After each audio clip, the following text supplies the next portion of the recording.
dan kita sudah sampai bab ke 25, yaitu macam-macam sihir. Bayan nusyai'um min anwa'is sihir. Ya, penjelasan dari sebagian macam-macam sihir. Nah, kalau kata Syekh At-Tamimi yang menulis buku ini, kan kita udah dari bab-bab sebelumnya itu membahas tentang sihir ya, sudah menjelaskan bahwa dalil-dalil yang berkaitan dengan sihir itu bukan cuma datang membahas tentang kategori sihir secara syar'i, ya bukan cuma itu saja, yaitu yang kayak misalnya sihir sebagaimana yang telah disebutkan di sebelumnya. Terus bahwa pelaku sihir pun melakukan perbuatan syirik akbar serta murtad dan hukumnya harus dibunuh dan dipenggal. Kita bukan sebatas itu kali ini. Jadi tolong disimak baik-baik ya. Jadi kita kalau ngomong sihir bukan cuma di situ. Di mana dong? Oh, ternyata ya, di sini kali ini kita akan membahas hal-hal yang berkaitan yang disebut juga dengan sihir, tapi dia hukumnya tidak seperti itu. Jadi hal-hal yang bisa juga disebut sebagai sihir, tapi hukumnya tidak seperti sihir-sihir yang kemarin kita bahas. Yang hukumnya syirik akbar lah, yang kemudian pelakunya murtad lah, harus dipenggal, dibunuh, seperti itu ya. Ini ada hal-hal yang masuk kategori sihir, cuma secara bahasa saja, ya, secara bahasa. Karena boleh dicatat, sihir secara bahasa itu ya, sihir secara bahasa dia maksudnya adalah sebab yang samar tapi mampu mempengaruhi hati seseorang. Ya, sihir secara bahasa adalah sebab yang samar, sebab yang samar tapi mampu mempengaruhi hati seseorang. Jadi sihir secara bahasa maksudnya adalah sebab yang samar tapi mampu mempengaruhi hati seseorang. Maka kalau kita lihat di sini, kita bisa katakan bahwa sihir itu bisa bermakna syar'i. Jadi nggak selalu makna sihir itu jelek gitu ya. Uh, Ya. Seseorang yang melakukan, ada yang belum mute. Baryanti di mute sayang. Yaitu seseorang yang melakukan syirik akbar dengan bantuan setan dan hukumnya adalah murtad dan dibunuh. Dan ada pula sihir secara bahasa, tapi dia tidak sampai pada derajat sihir akbar. Gitu ya. Jadi ada sihir yang ketika orang itu melakukannya, dia tidak sampai membawa dia kepada derajat syirik akbar. Di mana apa namanya, di mana dalilnya? Kita lihat di buku kita halaman 96. Ini hadis dari Imam Ahmad meriwayatkan telah dituturkan kepada kami oleh Muhammad bin Ja'far dari Auf dari Hayyan bin Al-A'la dari Qotan bin Qabisah dari bapaknya bahwa dia telah mendengar Nabi SAW bersabda, Innal ayyafata wat tarqa wat tiyaroh minal jibat.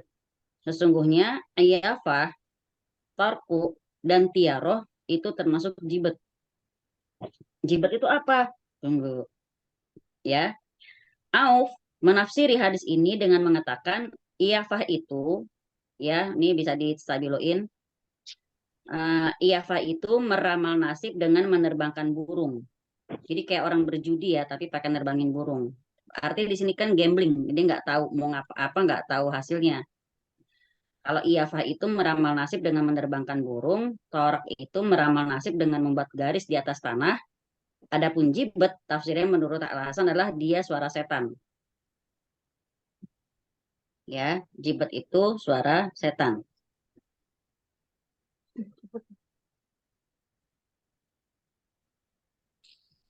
Kemudian suara setan. Bentar. Nah, dari Ibnu Abbas radhiyallahu anhu menuturkan Rasulullah SAW bersabda, barang siapa mempelajari sebagian dari ilmu nujum, nah ini nujum ya, perbintangan. Sesungguhnya dia telah mempelajari sebagian dari ilmu sihir. Semakin bertambah ilmu yang dia pelajari, semakin bertambah pula dosanya. Makanya kita kalau yang namanya nuntut ilmu itu hati-hati. Ya, kemudian di An-Nasa'i meriwayatkan hadis dari Abu Hurairah radhiyallahu anhu Rasulullah SAW bersabda, barang siapa yang membuat suatu buhulan lalu meniup padanya seperti yang dilakukan oleh tukang sihir, maka dia telah melakukan sihir. Dan barang siapa yang melakukan sihir, maka dia telah berbuat syirik. Dan barang siapa yang menggantungkan suatu benda atau jimat, maka dia diserahkan kepadanya atau dia tidak dapat pertolongan Allah. Dari Ibnu Mas'ud radhiyallahu anhu bahwa Rasulullah SAW bersabda, maukah kamu aku beritahu apakah ad itu, yaitu perbuatan mengadu domba, yaitu banyak membicarakan keburukan dan menghasut di antara orang-orang. Baiklah ya, sekarang kita syarahkan sedikit demi sedikit dari eh, hadis pertama. Ya, di sini dibilang jibat itu apa? Suara setan, ya, ini kata-kata alasan. Tapi kalau ulama menjelaskan dalam kalimat di atas tuh ada salah penulisan. Jadi penulisan yang benar itu qala Hasan innahu asyaiton. Jadi maksudnya gara-gara salah salah tulis aja itu ada salah arti. Ada yang dibilang suara setan, tapi sebenarnya ya jibat itu setan, gitu ya. Jibat itu sendiri adalah setan. Nah, di sini, di dalam hadis ini, Nabi SAW udah menyebut 3 perkara. Teman-teman bisa distabiloin, yaitu iyafah, ya, torok, dan tiaroh. Iyafah, at-tiaroh, dan at-torokku. Iyafah tuh kayak apa sih? Ya, iyafah itu kalau secara bahasa dia artinya meninggalkan. Ya, iyafah itu artinya meninggalkan. Maksudnya apa? Orang-orang jahilah zaman dulu itu, mereka-mereka itu eh, punya kebiasaan menerbangkan burung tertentu untuk menentukan jadi tidaknya sebuah perjalanan. Jadi mereka kalau punya niat mau kemana, suatu urusan yang penting gitu kan, mereka menerbangin burung dulu, ya. Kalau misalnya burung itu terbangnya ke kiri, maka mereka tidak jadi melanjutkan perjalanan. Kalau terbangnya ke kanan, wah berarti bagus nih. Eh, Pernah nggak dengar ungkapan gini? Saya pun juga pernah ngucapin, tapi jadi kayaknya harus hati-hati ya. Pernah ngomong gini nggak? Wah, langkah kanan nih kita nih, gitu ya. Langkah kanan nih, pas datang, pas dapat rezeki misalnya. Ngomong langkah kanan ya, iya sih kalau langkah kan emang kanan dan kiri. Tapi kalau kita ngomong wah langkah kanan nih, takutnya seperti ini. Ya, karena al-iyafa ini kan dia kalau dia nerbangin burung, kalau burungnya ke kanan mereka akan melanjutkan perjalanan, kalau burungnya ke kiri mereka tidak melanjutkan perjalanan. Nah, yang namanya syirik-syirik di sini, kalau kita pakai buku tauhid, banyak banget jebakan-jebakan setan di dalamnya. Kita bilang jebakan Batman ya. Maka perkataan-perkataan yang kemungkinan melenceng dari ketergantungan kita sama Allah, kita usahakan mulai sekarang ini kalau kita udah ngerti kita stop. Kayak tadi ya, wah langkah kanan. Bukan langkah kanan ya, emang udah Allah atur, qadarullah, masya faal gitu ya. Jadi kemudian itu iyafa, iyafa itu meninggalkan artinya. Jadi maksudnya mereka itu tergantung burungnya. Mereka bisa meninggalkan suatu perkara gara-gara seekor burung gitu maksudnya ya. Nah, tiaroh tadi iyafah ya. Kalau tiaroh itu apa? Tiaroh itu kalau kita sekarang ini banyak yang nyebut dengan istilah tahayul, tiaroh ya, tiaroh, tatoyur, tahayul. Apa tiaroh itu? Tiaroh itu dia mengaitkan nasib sial dengan burung, ya, mengaitkan nasib sialnya dengan burung. Selain burung, sama apa lagi? Sama angka, hari, atau waktu tertentu. Berarti yang namanya mau nikah, dicari hari baik, cari weton, itu termasuk ke dalam kesyirikan. Karena Allah nyitain hari semua pasti baik, gitu ya.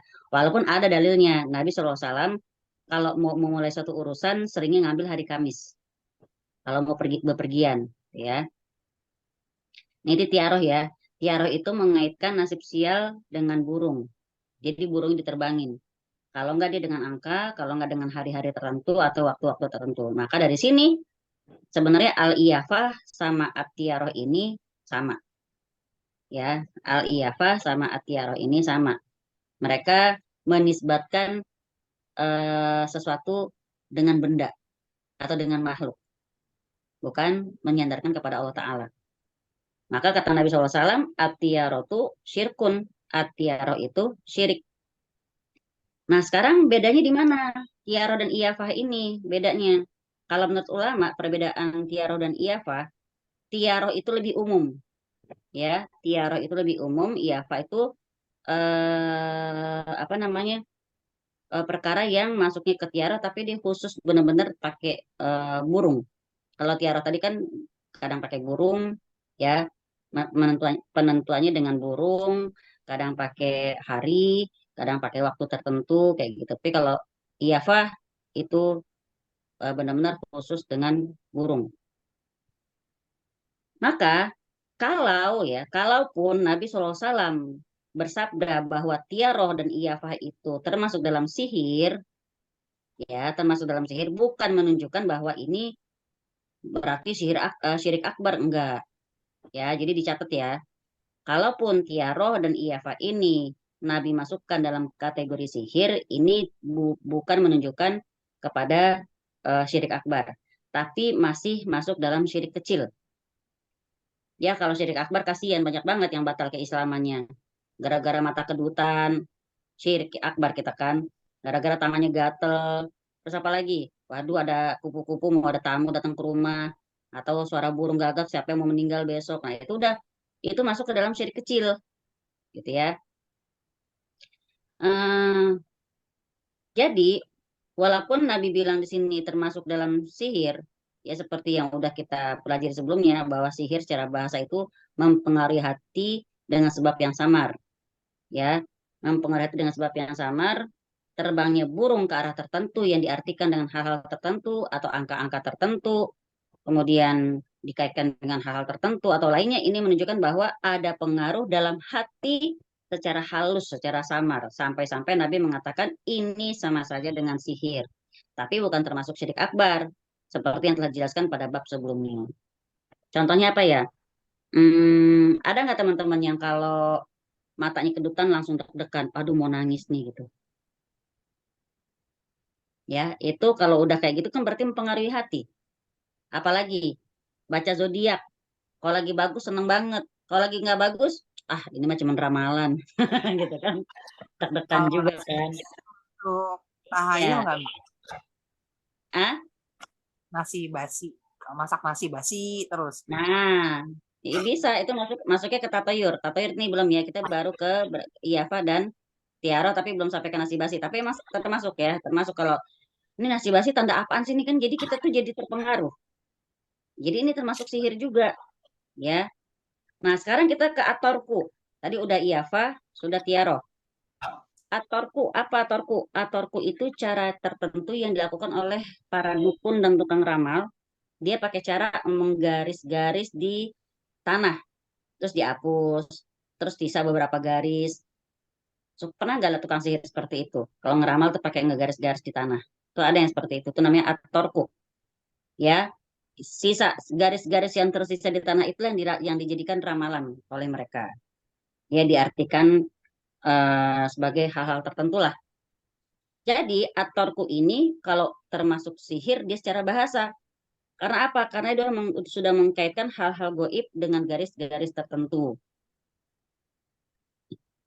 Ya, sampai memberikan pengaruh dalam hati. Dan orang-orang yang mengaku tahu ilmu goib, sesungguhnya dia kafir kepada Allah. Teman-teman, kalau ada ketemu orang yang ngaku-ngaku tahu hal yang goib, dia udah kafir. Maka kata Imam Syafi'i rahimahullah kan beliau pernah berkata, kalau ada orang bilang dia bisa melihat jin, berarti antara dua. Satu, dia berdusta, atau dia memang kena gangguan jin gitu. Ya, nah, sebentar saya sambil lihat. Nah, kalau kadang suka mimpi naik kereta, pas bangun jadi kesel. Karena sebelumnya kalau mimpi kayak gitu bakal ngalamin hal yang nggak enak. Nah, itu termasuk sihir yang menimpa kita kalau tidur. Setan itu kan 24 jam. Setan itu 24 jam bekerjanya, sedangkan kita ada istirahatnya. Mereka nggak ada. Jadi setan itu melancarkan selalu tipu dayanya saat kita sadar maupun saat kita tidur. Maka dianjurkan kalau tidur itu wudhu dulu, kemudian baca beberapa ayat-ayat pilihan sebagai ruqyah. Mulai sekarang kalau mimpi kayak gitu nggak usah cemas lagi ya. Tapi hati udah eh, kita udah nggak cemas nih, hati cemas ya. Pokoknya dipegang dadanya, ucapin kalimat-kalimat yang baik. Jadi a'udzu bikalimatil tammah min kulli syaitani wa hamah wa min kulli ainin lamah. A'udzu bikalimatil tammah min syarri ma khalaq. Ya Allah, aku ridho dengan takdirmu. Ya Allah, aku berlindung padamu dari takdir yang buruk gitu. Boleh, ya. Iya, jadi kalau ada orang yang bisa lihat itu, dia dipastikan kena gangguan jin. Contoh gini Mbak, eh, harus gimana ya, harus ruqyah. Orangnya sendiri tuh kalau bisa harus kencangin ngajinya. Harus diperbanyak, kayak orang berobat, orang yang cuma demam, sama yang demamnya udah demam tinggi campur beberapa berbagai macam penyakit misalnya, ya dia kan obatnya beda, ya, dosisnya pun beda. Tapi ada beberapa orang yang dia itu jadi bisa diperlihatkan ya, kita nggak bilang melihat ya, diperlihatkan. Contohnya pada orang-orang yang pernah kena sihir. Jadi bukan mereka nyari, bukan pula mereka bangga gitu ya dengan keturunan, tapi ada yang gara-gara dia memang pernah menjadi korban sihir, otomatis mereka ke depannya juga jadi lebih sensitif. Biasa seperti itu. Nah, sekarang kita kalau ngomong soal nujum ya, ngomong soal nujum. Dari sahabat Ibnu Abbas radhiyallahu anhu, Rasulullah SAW bersabda, barang siapa yang mempelajari sebagian dari ilmu perbintangan, maka sungguhnya dia telah mempelajari sebagian dari ilmu sihir. Ya, semakin dia belajar, semakin dipelajari ilmu. Tolong di-mute sayang, tolong di-mute. Yang tutupan tuh. Mbak Hos, tolong di-mute Mbak Hos. Mbak Hen. Oke ya. Jadi barang siapa yang mempelajari ilmu perbintangan, dia itu sudah mempelajari sebagian dari ilmu sihir. Semakin banyak dia belajar ilmu perbintangan tersebut, maka semakin dia mendalami ilmu sihir. Kok bisa gitu sih? Kan terus gimana itu orang yang bekerja di apa namanya, antropologi apalah segala macam misalnya nih. Nah, ilmu perbintangan itu dibagi jadi dua. Apa mas? Iya Mbak, lupa kan subuh. Mbak Erika di mute sayang, di mute. Oke. Jadi ilmu perbintangan itu dibagi jadi dua. Yang pertama ilmu taksir. Ilmu taksir apa? Ilmu taksir itu yang berarti pengaruh. Ya, ilmu at-taksir. Ta, hamzah, sa, ya, ro.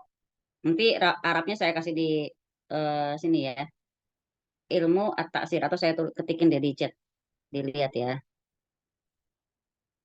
At-taksir.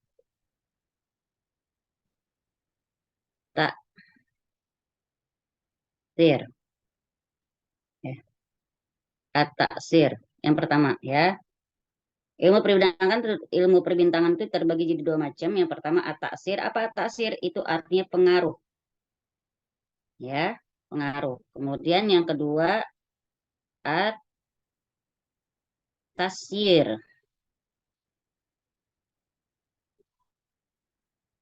Kalau tasyir itu ilmu untuk petunjuk arah. Jadi ada at-taksir, ada at-tasyir. Nanti di Arabnya saya kasih ke grup. Ya, jadi ilmu perbintangan itu terbagi jadi dua. Yang pertama tentang pengaruh, yang kedua tentang penunjuk arah. Kemudian yang boleh yang mana? Kita coba bahas lagi. Ilmu perbintangan yang terkait ilmu perbintangan dengan yang disebut at-tasyir ini yang diperbolehkan oleh Allah Ta'ala, dalilnya surat An-Nahl ayat 16. Ya, dalilnya surat An-Nahl ayat 16. Bismillahirrahmanirrahim wa alamati wa bin najmi hum yahtadun. Dan dia ciptakan tanda-tanda atau penunjuk jalan, dan dengan bintang-bintang itulah mereka mendapatkan petunjuk. Jadi berarti at-tasyir itu boleh. Orang yang belajar perbintangan untuk bisa nunjuk arah boleh. Melihat bintang buat bisa lihat arah, untuk tahu musim, ini boleh. Tapi yang nggak boleh at-taksir tadi. Ya, at-taksir yang pertama, yang tentang pengaruh. Ini yang berpotensi eh, terjun ke dalam kesyirikan. Dan ini nggak boleh. Di mana letak nggak bolehnya? Yuk kita bahas lagi. Ilmu perbintangan yang masuk dalam kategori at-taksir, ya, dia itu terbagi jadi dua. Ya, ilmu perbintangan yang masuk kategori at-taksir ini dia terbagi jadi dua. Pertama, dia menjadikan gerakan bintang sebagai dalil tentang masa depan dan hal yang goib. Wah, bintang itu ke arah situ, berarti bla bla bla bla bla bla. Nanti akan begini, akan begitu, tuh nggak boleh. Ya, mereka menjadikan gerakan bintang, ya misalnya entah berkumpul, entah berpisahnya bintang-bintang, itu sebagai dalil buat mereka meramal tentang masa depan dan hal-hal yang goib. Yang kedua, dari at-ta'thir ini, yang kedua, mereka meyakini bahwa benda-benda langit tertentu serta gerakannya itu mempengaruhi kejadian-kejadian di alam semesta. Wah, gara-gara bintang ini nih, makanya terjadi bencana alam. Gara-gara begini, maka bla bla bla bla bla. Gimana hukumnya? Dua-duanya ini syirik dan tidak boleh. Ya, maka inilah perkara yang dimaksudkan oleh Nabi kita SAW sebagai syirik secara bahasa. Memang nggak masuk ilmu perdukunan, tapi itu nggak boleh. Ya, maka kalau kita sekarang belajar ini akan bertemu hadis-hadisnya itu dalam bab ini kebanyakan hadis apa macam-macam sihir dari sisi bahasa dan bukan secara istilah seperti yang udah kita bahas sebelumnya. Dari Imam An-Nasai juga meriwayatkan dalam sunnahnya dari Abu Hurairah radhiyallahu anhu bahwa Nabi SAW bersabda, barang siapa yang mengikat buhul-buhul lalu dia meniupnya, sungguh dia telah berbuat sihir. Dan barang siapa yang melakukan sihir maka dia sungguh telah berbuat syirik. Dan barang siapa yang menggantungkan suatu kepada benda maka dia akan diserahkan kepadanya. Maksudnya apa? Kalau sampai ada orang percaya sama jimat, Allah lepas tangan gitu loh. Ya, itu bahasanya, bahasa simpelnya. Maka jangan pernah percaya sama jimat, isim, wafak yang katanya buat nambah kekebalan, yang katanya buat pengasihan, buat penglaris, nauzubillah. Hatta pun walaupun itu dicatatnya ayat kursi kayak dibilang apa namanya alif sungsang apalah kelihatannya kayak Arab tapi ditulisnya dengan acak-acakan itu nggak boleh banget ya. Kemudian eh, sekarang eh, kita lihat tentang buhul ya. Barang siapa yang membuat simpul-simpul lalu meniupkan dengan nafas. Kalau ngomong nafas saya tulisannya NAFATS ya, pakai sa bukan S. Nafas. Apa nafas? Nafas itu yang tiupannya itu sampai ada percikan ludah. Gitu loh ya. Biasanya kan kalau dukun begitu. Kalau bahasanya siapa dulu alam sembur ya, semburan dukun. Gitu ya. Nah, di sini barang siapa yang membuat simpul-simpul lalu dia meniupkan dengan sedikit semburan air liurnya disertai dengan mantra-mantra, maka yang seperti ini adalah sihir. Ya, ini kalau secara maknanya ini benar, maksudnya benar seperti itulah maksud sihir tersebut.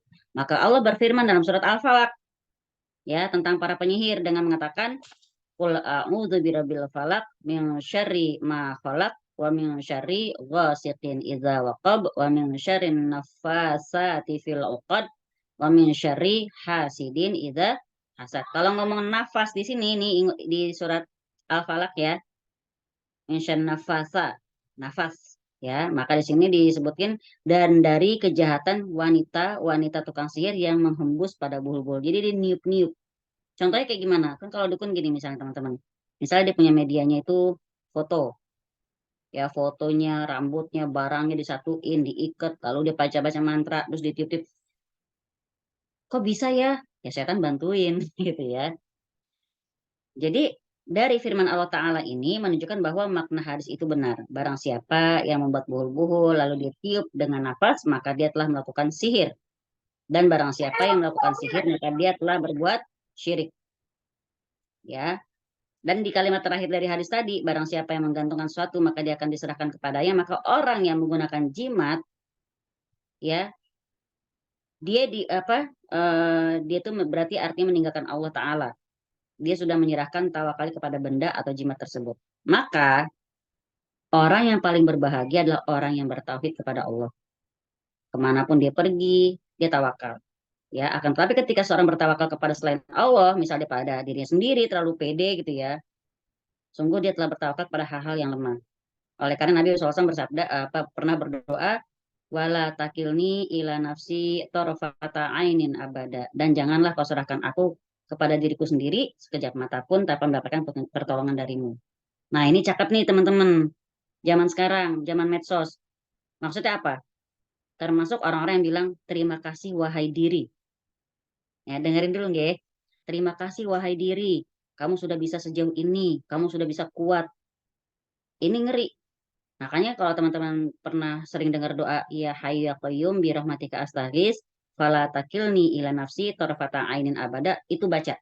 Biar apa? Biar kita kalau kita suatu saat berjaya atau kita bisa melalui segala ujian terus sukses ya, maksudnya bisa bisa gitu melawan segala kedukaan, kepedihan segala macam, kita nggak bilang aku udah kuat kemarin, makasih wahai diriku, makasih. Nggak bisa, nggak. Kita akan terhindar dari perasaan itu. Jadi kita akan terhindar dari perasaan kepedean kepada diri sendiri. Nah, sesungguhnya arti doa itu seperti ini. Jadi jangan pernah menisbatkan kepada diri sendiri semua atas pertolongan Allah Ta'ala. Jadi kalau dibilang jangan bertawakal sama selain Allah, termasuk itu tadi, termasuk merasa bahwa aku bisa begini karena aku kuatin, karena aku berusaha, karena aku bla bla, karena aku, nauzubillah ya. Kalau dari ilmu tauhid itu salah besar.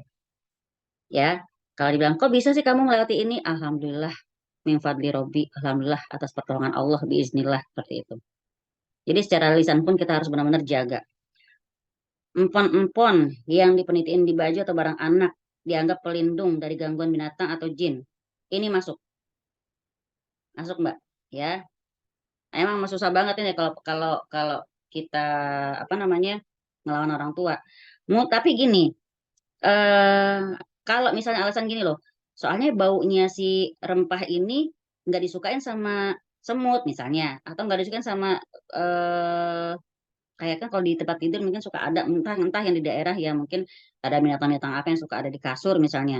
Nah kalau pakai itu mereka akan menghindar karena nggak enak sama baunya. Boleh, tapi kalau menganggapnya dengan itu dia akan dijagain dari setan atau dia selamat dari bala, dari penyakit, itu yang nggak boleh. Jadi itu yang Mbak Mika ya. Bagaimana alasannya? Apakah alasannya logis? Kalau logis, insya Allah boleh. Tapi kalau alasannya dengan pakai itu biar nggak digangguin, nah itu yang nggak boleh.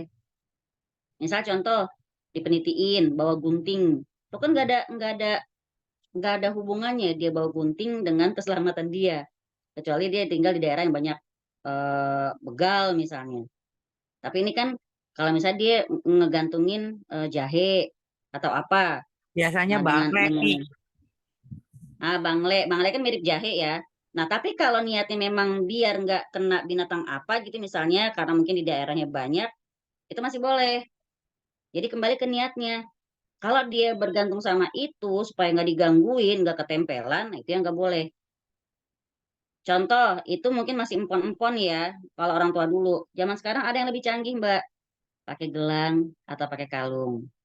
Biar nggak penyakit. Nah, itu syirik yang sudah bermetafora. Semakin canggih zaman, kesyirikan pun semakin merubah casingnya. Ngikutin zaman dia. Maka teman-teman, termasuk juga jangan sampai kita lupa diri.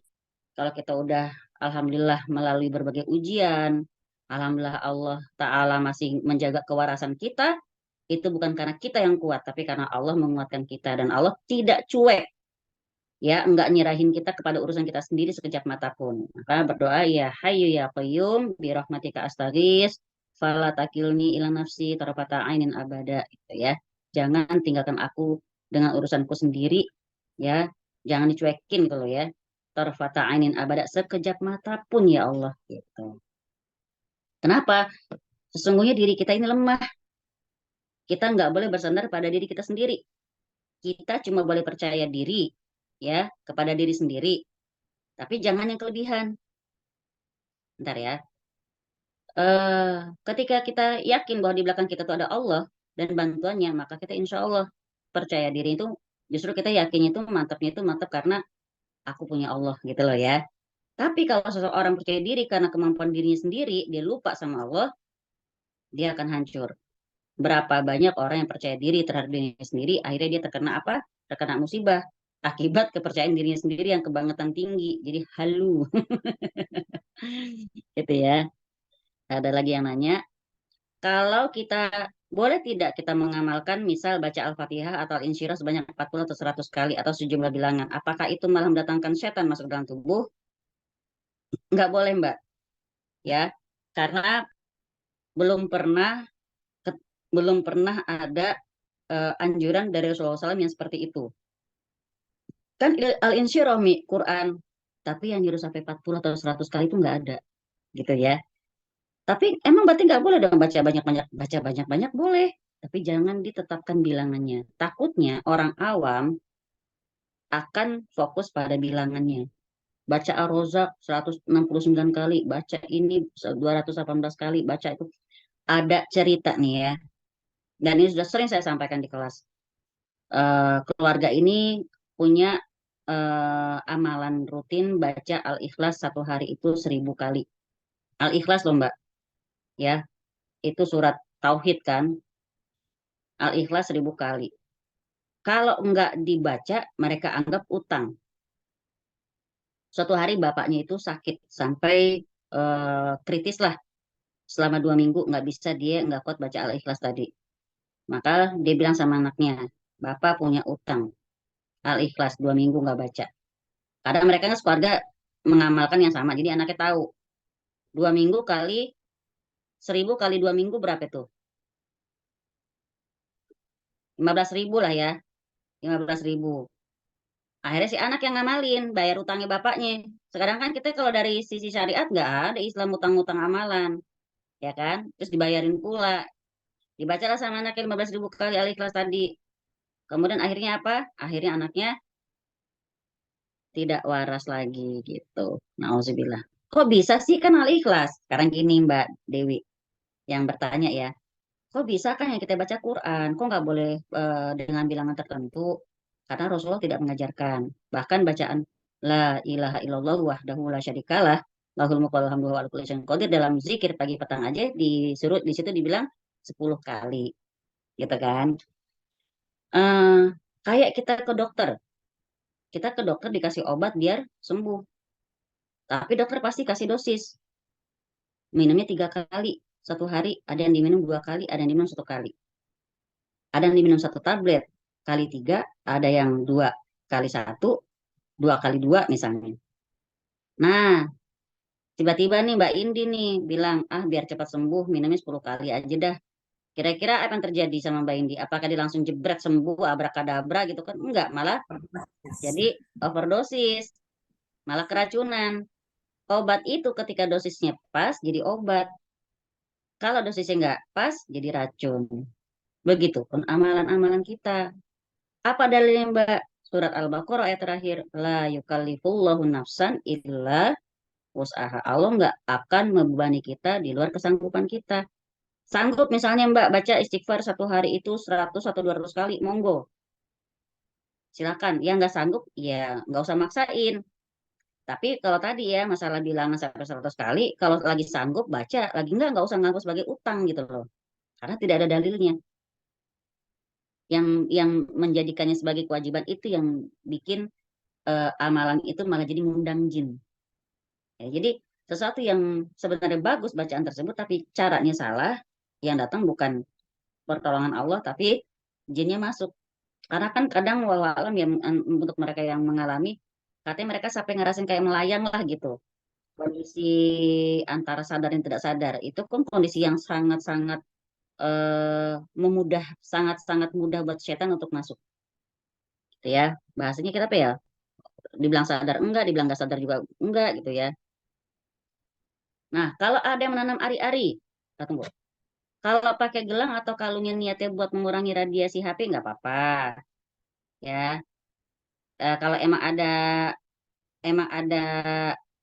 relate-nya Mbak. Kalau emang ada penjelasan masuk akalnya dengan pakai gelang tersebut bisa mengurangi radiasi HP nggak apa-apa. Ini yang kita maksudkan kalau pakai ini eh, insya Allah nggak gampang katanya nggak gampang sakit atau terhindar dari penyakit apapun lah kayak semacam penyakit-penyakit tertentu. Nah itu ketika dia nggak pakai dia biasanya akan cemas jadinya ya nggak pakai. Aduh gimana nih? Nah Itu yang ngeri. Jadi dia tergantung sama benda tersebut. Nah, itulah ketika orang bergantung sama benda, ya sama makhluk selain Allah, maka Allah lepas tangan. Ngeri. Kemudian kalau ada yang menanam ari-ari dengan tulisan Arab, memakai bawang merah dan bawang putih, ditusukkan ke dalam tusuk sate, syirik. Ya, ari-ari itu sesuatu yang biasa, diperlakukan biasa saja, jangan dispesialkan. Karena biasanya kalau orang udah pakai tulisan Arab, dipakai bawang merah, bawang putih, itu pasti ada maksudnya. Buat apaan? Gitu ya. Keyakinannya apa? Nah, kalau sudah terjadi, sekarang kita tinggal tobatnya sama Allah Ta'ala. Kalau masih bisa digali, ketemu ari-ari dibakar, kalau enggak ya udah, kita taubatan nasuha aja. Percaya kalau uang mesti dilipat supaya nggak hilang dicuri sama tuyul. Nah, juga jangan. Jangan ya, nggak ngaruh. Ada tuh di kejadian-kejadian yang disatronin tuyul, udah dilipat, udah diikat pakai karet. Tetap aja dicuri-curi juga. Gitu. Kalau yang pernah saya dengar dari rukyahnya ustadz-ustadz ke eh, orang yang kerasukan tuyul itu ya, yang saya ambil sih di situ dia bilang dia nggak bisa deketin uang orang yang rajin sedekah. Bagi mereka panas katanya. Jadi misalnya punya 1 juta nih, mau disimpan, keluarin dulu bisa 200, sedekahin, 800 simpen, itu insya Allah nggak akan gampang dicuri oleh tuyul. Mungkin boleh bisa dicoba aja. Tapi kita kalau udah melakukan itu jangan jangan lantas fokus kita hanya kepada biar uangnya panas, nggak dicuri tuyul, gue sedekahin. Bukan. Kita mindsetnya kita tuh gini, ya Allah dengan sedekah ini kan nolak bala. Jadi aku bersedekah supaya Allah jagain kayak gitu. Itu tawasulnya ya. Hmm, oke monggo. Sekarang kita lanjutkan. Ini udah tentang tadi ya. Jadi orang tuh nggak boleh tawakal sama dirinya sendiri. Sekarang hmm, makna sihir dalam hadis ini termasuk dalam sihir istilah berarti ya, sihir secara syar'i. Sehingga barang siapa yang melakukannya maka dia murtad dari Islam dan ada hukum dibunuhnya. Ya, adapun kalau kita lihat di hadis-hadis sebelumnya, ya macam-macam sihir yang disebutkan bukan termasuk sihir secara syar'i, melainkan sihir secara bahasa. Contohnya apa sih sihir secara bahasa? Misalnya gini, dari Abdullah bin Ibnu Mas'ud radhiyallahu anhu, dia bilang dari Rasulullah SAW bersabda, maukah kamu aku beritahu apakah itu al-adhu? Di buku ada ya al-adhu. Ala unabbiukum mal adhu? Maukah kamu aku beritahu tentang al-adhu? Adahu, ya, apa itu? Perbuatan mengadu domba, yaitu apa? Banyak membicarakan keburukan dan menghasut di antara orang-orang. Alhamdulillah. Yang keluar dari mulutnya selalu kejulitan-kejulitan yang bikin adu domba. Ini adalah di antara metode Nabi SAW dalam mengajarkan para sahabat, yaitu siapa? Nabi bertanya ya kepada para sahabat agar sahabat itu serius mendengarkan. Jadi cara yang Nabi menyampaikan dakwahnya itu macam-macam, Mbak. Kadang-kadang lagi ngumpul-ngumpul, Nabi bilang, kamu kalau kayak gini menurut kalian gimana? Kamu tahu nggak orang yang bangkrut itu yang kayak gimana? Nih, contoh ya. Jadi beberapa hadis itu kan ada pertanyaan Nabi. Tahukah kalian siapakah orang yang bangkrut itu? Kata Nabi kan. Ada yang jawab orang yang rugi di perniagaan, bukan. Orang begini bukan. Lalu apa ya Rasulullah? Orang yang bangkrut itu orang yang udah ngumpulin pahala sholat, sedekah, zakat segala macam yang banyak dia bawa di hadapan Allah, tapi ketika tiba di hadapan Allah semua amalnya itu ditiup terbang seperti debu habis. Itu orang yang bangkrut kata Nabi SAW. Nah, kok bisa gitu? Itu ntar bab lain kita jelasin ya. Jadi contohnya itu Nabi gitu. Kalau kalau belajar itu sama Nabi kadang pakai pertanyaan, kadang langsung pakai contoh, ya.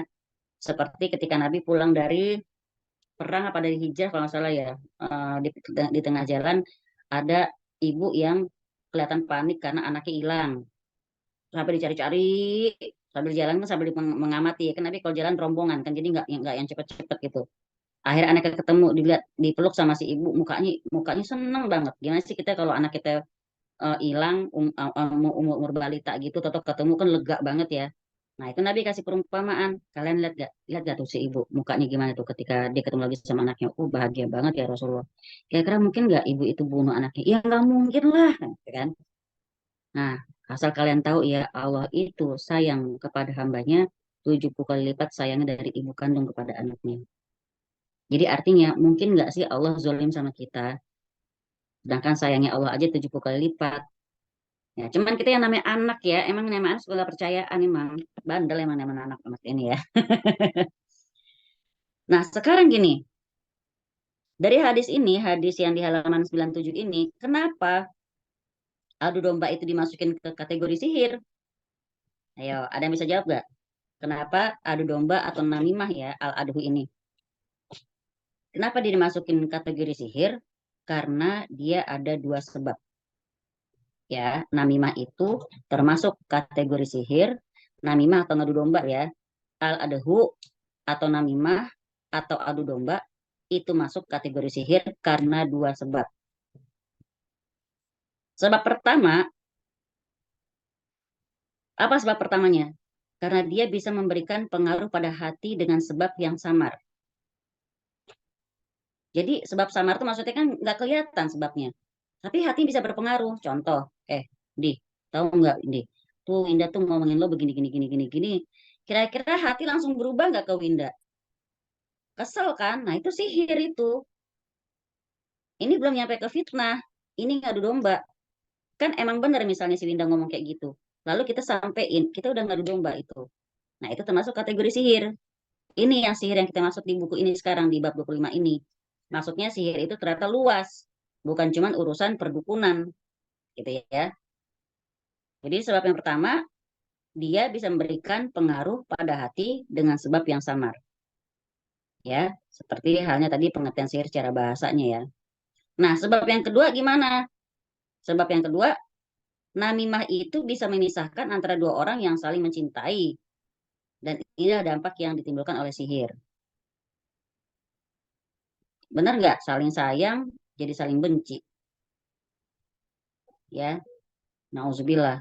Makanya sebenarnya ada hadisnya tuh. Janganlah selalu kita menyampaikan apa yang kita dengar. Nggak selalu harus disampaikan. Tidak selalu apa yang kita dengar tuh semuanya harus kita sampaikan.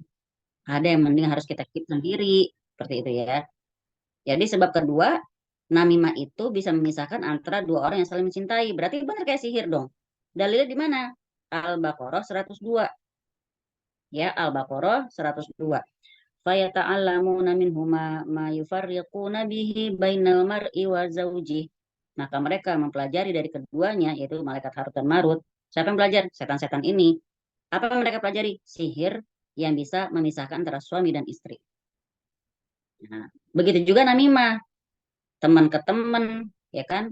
Guru sama murid dipisahin. Misahin suami sama istri. Misahin saudara sama saudaranya. Aduh, nauzubillah min dzalik dah. Ya, bisa bikin bertengkar juga dia tadinya hatinya tenang-tenang aja jadi benci. Dengan sebab apa? Sebab seseorang yang menukil berita, tapi dia menimbulkan perselisihan. Ini yang disebut dengan al-adhu. Maka dalam sebuah hadis Rasulullah SAW ya, dalam sebuah riwayat dari seorang salaf, namanya Yahya bin Abi Kasir, dia berkata, tukang namimah bisa menimbulkan kerusakan dalam waktu sekejap, yang belum tentu bisa dilakukan oleh penyihir dalam sebulan. Berarti apa teman-teman? Kalau punya teman, nauzubillah, potensinya adu domba, jauhin. Ya, punya teman potensi adu domba, jauhin. Kenapa? Itu lebih jahat dari penyihir. Mungkin kayak kita ngomong soal kayak ain sama sihir, bahayaan mana? Ayo, di ain. Kenapa bahayaan ain? Karena itu bisa dari diri sendiri sama dari orang lain. Dan Terus, tidak menggunakan biaya, ya, tidak menggunakan terus waktu. nggak pakai biaya, nggak pakai media, dan bisa terjadi sekejapan saat itu juga. Kalau sihir, pakai dukun, nyari dulu, nyari mahar dulu, nyari ayam hitam dulu, nyari informasinya anaknya binti siapa, terus tanggal lahirnya, kemudian apa namanya, tanggal lahir, nama, wetonnya lah, apa segala macam lah gitu ya, fotonya gitu. Ada proses kalau sihir itu. Jadi kalau kita lihat dari perkataan Yahya bin Al-Kasir ini, ya Yahya bin Abi Kasir, tukang namimah bisa menimbulkan kerusakan dalam waktu sekejap yang belum tentu bisa dilakukan oleh penyihir dalam waktu sebulan. Gila. Berarti kan jahat banget ya tukang namimah ya. Pengaruh yang ditimbulkan oleh namimah ini luar biasa. maka bisa dikatakan namimah itu sihir dengan dua sebab. Bisa mempengaruhi hati orang secara samar dan bisa memisahkan orang yang saling mencinta. Seperti halnya sihir bisa memberikan pengaruh pada hati secara samar dan bisa memisahkan orang yang saling mencinta. Nah, al-adhu dalam hadis tadi di stabiluin ya. Al-adhu di hadis halaman 97 ini kan secara bahasa arti itu dusta. Al-adhu ini arti dusta. Kok Nabi menafsirkannya dengan namimah? Ulama mengatakan bahwa alasannya karena pelaku namimah kadang-kadang harus sering-sering menambah beritanya dengan kedustaan. Benar nggak? Nggak ada orang namimah itu menyampaikan 1 meter ya 1 meter, nggak ada. Nggak ada yang amanah tukang namimah itu. Pasti dilebay-lebaykan, dihiperbolain. Itu ya, pasti ditambah-tambahin. Berarti kan kayak kelakuan setan ya, Di. Setan-setan jin-jin yang suka mencuri-curi berita dari langit kan kalau mereka nyampein lagi ke para dukun dan tukang ramal, tukang sihir, mereka pasti menambah-nambahi. Satu kebenaran dibungkus dengan 1000 kebohongan. Nah, kan tukang namimah berarti ini dia setan juga dong. Iya, setan berbentuk manusia, nauzubillah. Maka di surat Anas, minal jinnati wanas. Setan ada yang dari kalangan jin, ada yang dari kalangan manusia. Kita harus hati-hati sama keduanya. Hati-hati juga sama diri kita sendiri, siapa tahu kita yang jadi setannya. Gitu ya. Maka namimah itu termasuk dosa besar. Ya, namimah itu termasuk dosa besar. Nabi SAW pernah melewati 2 buah kuburan. Ini cerita ya. Nabi SAW pernah melewati 2 kuburan. Lalu beliau berkata, kata Nabi gini, ini kedua-duanya lagi disiksa nih. Kata gitu. Dan tidaklah keduanya disiksa disebabkan karena dosa besar. Yang satu karena dia bersucinya kurang benar kalau dikencing, yang satu karena dia suka ngadu domba. Sama tuh, sama-sama dapat siksaan, nauzubillah. Ya cewek-cewek ya, jangan piara kuku, biar ceboknya bener. Kukunya udah panjang-panjang, cantik-cantik. Segini aja 3 juta. Ntar ceboknya susah. Maka ini dikhususkan untuk para wanita dari ulama ya. Hati-hati banget sama namimah. Karena sungguh namimah itu banyak terjadi di kalangan para perempuan. Ingatlah bahwa namimah itu dosa besar dan pasti terkandung kedustaan. Maka dalam Sahih Muslim diriwayatkan dari Ubadah bin As-Samit, dia berkata, Rasulullah SAW pernah mengambil sumpah setia kepada kami. Sebagaimana beliau mengambil sumpah setia terhadap kaum wanita. Yaitu apa? Hendaknya kami tidak menyekutukan Allah dengan sesuatu apapun. Tidak mencuri, tidak berzina, tidak membunuh anak-anak kami, dan tidak melakukan adhu, yaitu namimah antara satu dengan yang lain. Itu sampai diambil baiatnya loh. Karena apa? Ngeri. Ternyata namimah itu nggak bisa kita anggap enteng. Nauzubillah. Semoga kita juga jangan pernah jadi pelakunya. Ya, dengan alasan apapun. Makanya ini, kalau kamu punya teman yang ketika dia, oh, ini udah bestie banget nih, udah deket banget. Tapi ketika dia lagi marah, ya namanya berteman kan karena ada flagnya ya. Tapi ketika dia lagi marah, dia tetap menjaga aib kamu, nggak ngejelek-jelekin kamu, maka itu baru teman yang benar. Zaman sekarang kan bestie, teman, ukti, filah antil jannah, itulah hati lagi enak. Kita lagi kagak enak, antil maneh.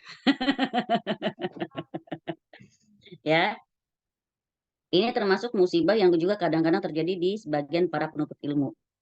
Gimana? Mereka ngadu domba antara satu ustadz dengan ustadz yang lain. Ustadz, kok kalau di sono bilangnya begini, kok di ustadz ngomongnya begitu? Nah, itu nggak boleh. Dalam adab menuntut ilmu pun nggak boleh membandingkan antara guru yang satu dengan guru yang lain. Monggo Mbak Nursa Bani. Ya, mereka ingin ustadznya menjadi nomor satu, hingga dia memprovokasi ustadznya dengan mengadu domba dengan ustadz yang lain. Sungguh musibah yang akan terjadi, ya, jika memiliki murid yang seperti ini. Jika seorang penuntut ilmu tidak bisa menjadi sebab bersatunya para ustadz, maka jangan menjadi sebab bertengkarnya para ustadz. Paling nggak kalau kita nggak bisa jadi andil pemersatu, jangan jadi pemisah mereka gitu ya. Karena dosa namimah ini adalah dosa besar. Maka sebuah perkataan diriwayatkan bilang begini. Perkataan mereka itu para ulama ya yang setara, jika terbukti kepada kita bahwa perkataan itu didorong oleh hawa nafsu dan sifat fanatik, maka perkataan tersebut tidaklah perlu dihiraukan, bahkan perlu ditutup dan tidak diriwayatkan. Jadi artinya perkataan ulama itu kalau terbukti memang cuma hawa nafsu, juga kita nggak perlu kita ambil. Nah, lagi-lagi kalau ngomong soal begini, alangkah alangkah low profile-nya ya Imam Syafi'i rahimahullah, karena beliau pernah mengucapkan apa-apa yang datang dariku boleh diambil, boleh ditolak, kecuali perkataan Nabi SAW kata dia gitu. Jadi artinya Imam Syafi'i mah nating tulus, dia ngasih tahu mau diterima, alhamdulillah, tidak ya sudah gitu. Maka dari Imam Syafi'i juga perkataan yang bunyinya eh, jangan pernah berharap semua orang tuh ridho sama kamu. Itu gila kalau kita berharap semua orang tuh pasti cocok sama kita, enggak. Pasti ada kok satu dua orang yang mungkin enggak suka sama kita. Boleh juga tuh kita ambil juga perkataan presiden pertama kita kan yang dia bilang kalau ada satu orang yang suka sama kamu, kamu harus yakin di belakangnya ada 1.000 yang benci sama kamu. Iya. Lain sih kalau pemimpin ya, gitu ya. Ya di sini apalagi ulama-ulama yang suka berbantah-bantahan, ya kan, nggak boleh dinegurkan kembali, nggak boleh. Kenapa? Akan bikin makin ribut. Itu di medsos biasanya kan begitu. Pengikut ustadz ini, pengikut ustadz anu, terus saling ini, saling begini, akhirnya saling berbantah-bantahan. Nauzubillah, summa nauzubillah. Jadi eh, lama-lama melebar. Bukan lagi urusan ilmiah, tapi udah ke arah masalah hati. Nah, karena Nabi SAW membawakan tentang namimah ini. Dia termasuk sihir karena memberikan pengaruh tanpa disadari dan bisa menimbulkan pertikaian yang luar biasa. Makanya hendaknya kita berhati-hati dalam perkataan. Ya, karena betapa banyak saat ini orang-orang yang saling bantah membantah ya di media sosial dengan dalil pendapat-pendapat guru atau ustadznya. Kalau kita udah bikin orang saling bertikai itu perbuatan dosa. Ada nggak orang yang kalau di medsos itu dia status nih kontroversial banget apa statusnya, banyak yang nggak tanggung jawab, kadang-kadang udah nyari status terus orang hilang, tinggal yang komentator-komentator yang paling saling bertikai, kan nauzubillah juga gitu ya. Nah, saling bawa manhaj, nauzubillah min dzalik dah ya. Kita belajar itu niatnya satu, ikhlas karena Allah. Kedua, ikhlas buat memerangi kebodohan diri sendiri. Selesai. Jangan sampai ada niat biar bisa berbantah-bantahan, biar entah kalau dia nanya gue bisa debatin, jangan. Nah, apalagi ya, apalagi sampai ada perasaan biar aku jadi lebih baik dari orang itu. Nauzubillah, janganlah. Jangan ya. Nah, di sini eh, kalau kata Nabi SAW, pesan kepada kita nih umatnya, janganlah kalian saling mendengki, janganlah kalian saling memfitnah, dan jangan saling membenci, dan jangan saling memusuhi. Dan janganlah ada seorang di antara kalian yang berjual beli sesuatu yang masih dalam penawaran muslim lainnya. Dan jadilah kalian hamba-hamba Allah yang saling bersaudara. Muslim yang satu dengan muslim lainnya itu seperti adalah bersaudara. Tidak boleh menyakiti, merendahkan, ataupun menghina. Maksudnya apa? Misalnya di grup kita nih, ada yang lagi ngasih barang nih. Ini sisa satu nih, ada yang mau beli nggak misalnya. Nah, boleh ditawar tapi jangan sadis ya, misal ada nih kita lihat fulan A teman kita lagi nawar, kita nggak boleh masuk, biarkan penawaran dia selesai dulu, gitu ya. Itu adabnya orang dalam bermuamalah. Kadang-kadang orang sekarang apa SCDD ya. Nggak boleh ya kalau muamalah yang tawar segini ya, segini sama aku, segini boleh nggak, Oh, nggak jadi kerasa kalau kan kayak gitu. satu orang selesaiin dulu, terus Selesaiin atau dulu gimana? ya, misalnya gini, si mawar di grup nih, aku ada satu nih stok eh, apa namanya, aku jual harga segini ya, boleh sih ditawar tapi tipis-tipis aja ya misalnya. Lah Aha. masuk pasti melatih, boleh nggak Eh, kalau segini. oh dia ngerusak Nah, harga ketika gitu. kita lihat si melati lagi nawar belum dijawab sama si pemilik barang, Penjualnya. kita Hmm. nggak boleh masuk, Oh, kagak oke. boleh. Nggak disadarin kan, itu banyak nggak kadang-kadang terjadi di grup, banyak. Banyak. Banyak Nah, banyak juga banyak. itu yang sifatnya penawaran ya. Kalau sifatnya memang ini ada stok 20, siapa yang mau, siapa cepat dia dapat ya boleh. Kan harga udah ketahuan, Hmm. net gitu kan. Ini sesuatu yang Hmm. sifatnya masih harus ditawar. Kalau ada yang lagi nawar, kita jangan masuk. Kenapa? Oke, Kita oke. saudara, jangan saling menyakiti. Itu kata Nabi ya Allah. Tidak boleh menyakiti, tidak boleh merendahkan, apalagi menghina. Aturan Satu ikut lagi yang kemana tuh jadi, debat kenapa? capres? Nonton debat capres emosi sendiri. Makanya, ya kan? Ada makanya nggak mau ikut-ikutan, udah umur segini Iya, ngeri baru nonton lagi 15 menit pertama tebak-tebak. habis itu bubar, bubar, bubar, bubar.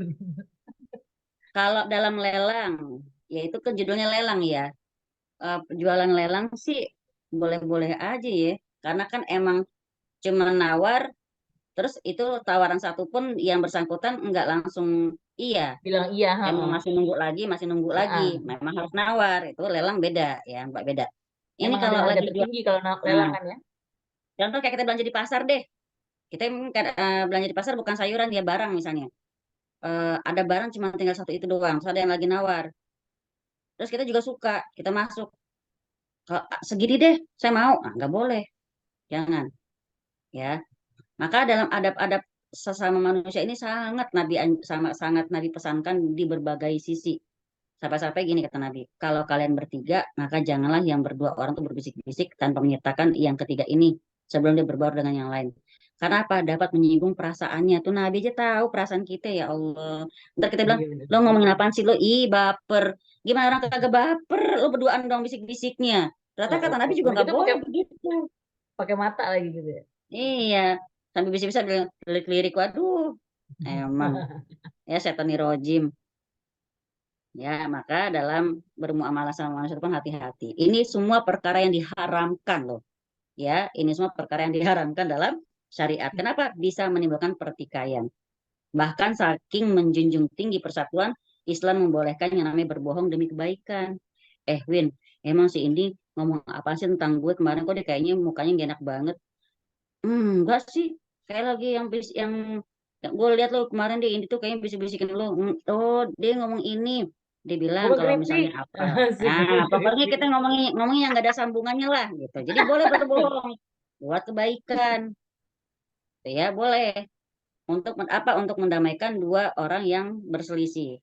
Maka jangan itu aja boleh. Saking Nabi pengen banget lihat itu akur, adem ayem sama sesama. Sampai-sampai berbohong pun boleh kata Nabi. Ini gue sih jujur aja gue suaranya nggak muna ya, gue kasih tau aja lo ya, abisnya ya ada setan emang punya cara ya. Jangan sampai kita menjadi namam. Siapa namam? Si tukang adu domba ini, baik disadari maupun yang tidak. Kata Tapi Nabi kadang-kadang itu SAW. eh ya sorry maaf dipotong. Tapi kadang-kadang tuh ada yang bilang itu sebenarnya ya memang sifatnya si manusia itu tadi gitu ya, si setan lagi Iya itu. diem aja kagak ngapa-ngapain kan, kena fitnah mulu ya kan. Itu dia yang dibilang Nah, min syaril waswasil khonas, dari hmm. kejahatan bisikan setan. Setan namanya khonas. Apa khonas? Khonas itu setan yang tabiat manusianya. Emang tabiat kita ada setannya emang. Karena kita kan gitu. Iya. Kita udah tahu ngomel jelek, dosa pula gitu kan. Tapi nggak demen aja kalau ngomel. Kalau nggak ngomel belum ini ya, belum sah. Iya, setannya nggak difitnah mulu kan, dia baru mikir gimana caranya Nah, godain manusia nih, sama manusia udah difitnah. Godaan setan gitu ya kan. nah. Kalau Ya, dibeli harga penjual boleh tidak, sementara masih ada yang nawar. Tunggu yang nawar selesai dulu. Ya, tunggu yang nawar selesai, dia udah kelihatan gak jadi, dia pergi, baru kita masuk. Begitu Mbak Yulia, nggih. Aku A dan B ketemuan. Ada aku di situ. A bilang gak suka sama si B. B bilang gak suka sama si A. Tapi aku mau akurin. Gimana baiknya? Ya, kalau ah, mereka ngomong, kalau nanya, omongin yang baik-baik aja. Gitu ya. Atau ya itu tadi, usahain usahain omong yang kayak tadi, bisa boleh bohong ya. Salam dari si B. Ketemu A kan. Ketemu B, salam dari A. Kayak gitu deh. white lies gitu ya Ya, ceritanya. white lies lah. Mbak Happy pasti bisa lah. Gitu ya. Maka ternyata kalau dari kata-kata itu ternyata bisa berpengaruh, maka benar kata ulama di sini, kata hadis malahan ya dari Ibnu Umar radhiyallahu anhu, bahwa Rasulullah SAW bersabda, Inna minal bayan lasihrun. Ini teman-teman dicatat baik-baik. Inna minal bayan lasihrun, apa? Sesungguhnya di antara kata-kata itu termasuk sihir. Contoh apa? Motivator kan? Benar nggak? Yo, Kita tersemangati. Dan memang karena memang fitrahnya manusia, dalam surat Al-Insan kalau ditafsirin, sifat manusia itu senang banget disemangatin, senang banget di baik-baikin, gitu loh. Senang banget dengar yang indah-indah. Makanya setan kadang-kadang membungkus sesuatu yang batil dengan keindahan. Ya tadi, terima kasih wahai diri. The power of man, the power of aku. Aduh, power hati-hati dah of ya. gitu. Itu gara-gara bukunya The Eh, Secret itu loh. makanya. Nah, di sini eh terkait hadis tadi, kalau dibilang bayan sihir itu di sini eh, apa namanya? Ada 2 orang dari penduduk Masyrik. Ini kisah dari hadisnya ya. Ada 2 orang dari penduduk Masyrik datang kepadanya, kepada siapa? Ibnu Umar ya. Lalu keduanya berkhutbah. Orang-orang takjub sama khutbah mereka. Lantas Rasulullah SAW bersabda, sesungguhnya dalam penjelasan atau bayan itu mengandung sihir. Atau sesungguhnya sebagian bayan itu mengandung sihir. Makanya ada orang kalau udah bakat retorikanya keren, ngeri kalau dia nggak pakai tatakan agama, ya kan? Maka dibilang, maka ini nyambung banget teman-teman di kitab tauhid kita yang bab 1 yang dibilang wa ma khalaqtul jinna wal insa illa liya'budun, dan tidak aku ciptakan jin dan manusia kecuali untuk ibadah padaku. Maksud apa? Teman-teman dengan bakat yang teman-teman miliki, dengan kepintaran yang Allah kasih, tatakannya pakai ibadah dulu. Masya Allah. Kitab apa sayang? Ini yang kita lagi pelajari. Kitab Tauhid. Nanti kalau mau ikutan, mangga daftar ke Mbak Winda. Untuk online-nya ya, boleh. Tapi kita udah bab 25, nggak apa-apa, ikut aja. Ini kan babnya sampai 67. Kalau the power of emak-emak gimana saja? Jangan juga, makanya. Kita the power of hamba Allah, gitu. Ya, Itu mah oke. gimmick medsos aja, Mbak. Tuh gimana? Iya, Gimmick begitulah medsos. ya. Makanya jangan pernah lawan emak-emak, ambiar lo bla bla bla. Nggak boleh juga kan ujub jadi itu. Nah, kalau kita pakai tauhid kita akan selalu hati-hati makanya. Gimik juga kagak boleh, Mbak. Rasulullah SAW bukannya nggak suka humor. Rasulullah SAW juga suka humor tapi tidak pernah berdusta. Apalagi tadi ya, the power of emak-emak. Emak-emak kalau udah nyatu. Nah, ini mungkin gimana ya? Ya sebenarnya sih kalau kita bilang masuknya ke syirik atau jebakan Batman ini, ya levelnya masih kecil. Cuman kalau udah kita ngomong dari koridor tauhid, hati-hati gitu ya. Hati-hati aja. Kayak apa lagi? The power of emak-emak. Terus, anaknya pinter ya, sampai dulu dong maknya. Itu juga nggak boleh, Mbak. Sampai dulu maknya. Rezeki anak soleha, rezeki emak soleha tuh nggak boleh. Gitu ya. Subhanallah ya. Kenapa nggak boleh? Ini saya ngomong pakai koridor tauhid teman-teman. Kalau teman-teman pakai koridor fikih, ya monggo, mungkin masih boleh, gitu loh. Tapi kalau udah pakai tauhid, kita hati-hati. Karena yang namanya lisan, ya takutnya dia kepleset. Karena dalam hadis disebutkan sesungguhnya surga itu dekat kepadamu lebih dekat dari tali sendalmu sendiri. Begitu juga neraka. Artinya, lisan kita ini salah ucap aja bisa ke neraka. Gitu loh.